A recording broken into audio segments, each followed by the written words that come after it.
Hey everyone, George with the Art of Water, and today I wanted to talk to you a little bit about this tank here.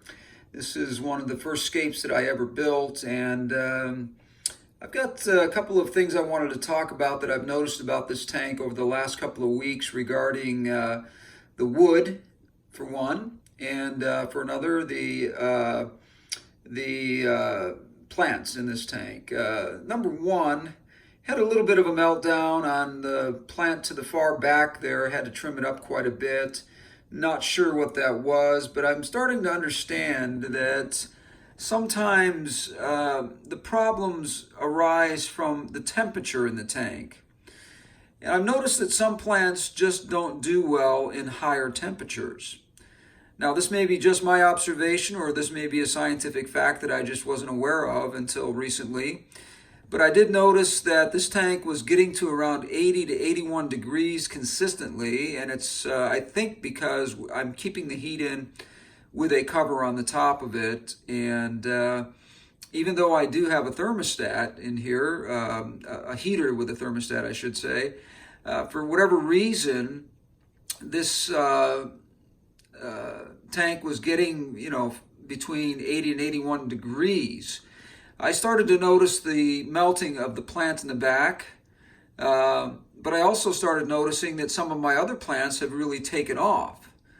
So what I'm finding with this is it really has to do more with the type of plant and what it's capable of and the light combination than it does with anything else.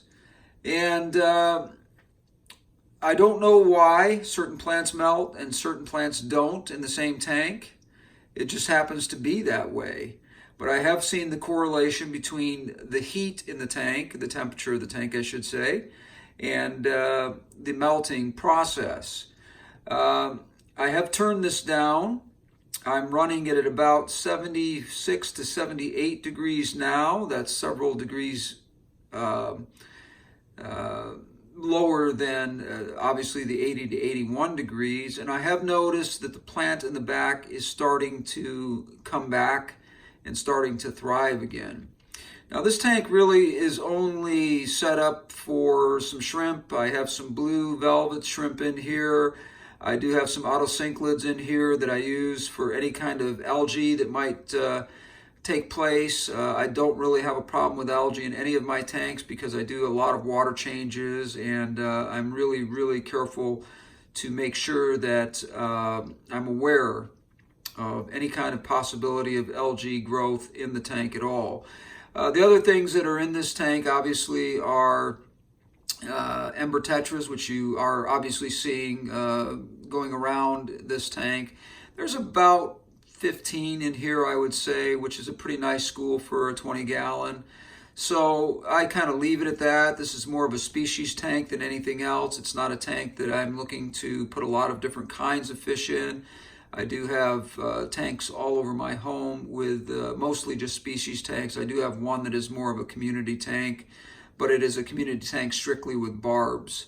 So getting back to what I was talking about with temperature and plants, I really do believe that there's a correlation between the two. If anybody's got any comments out there and have experienced this very same phenomenon that I have experienced, that when temperatures go up, certain plants melt, and when temperatures go down, they tend to rebound.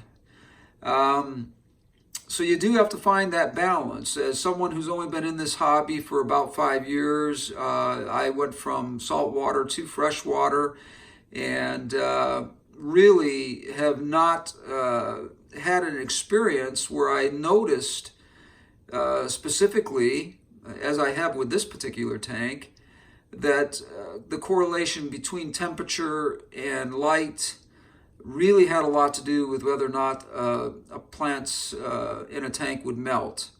So having said that, if anybody has any comments or would like to give me some information on whether or not there's some scientific research that has been done about this, or if anyone else has experienced this themselves and want to comment on it, I would sure appreciate to hear from you. Anyways, this is George with the Art of Water, and we'll talk again soon.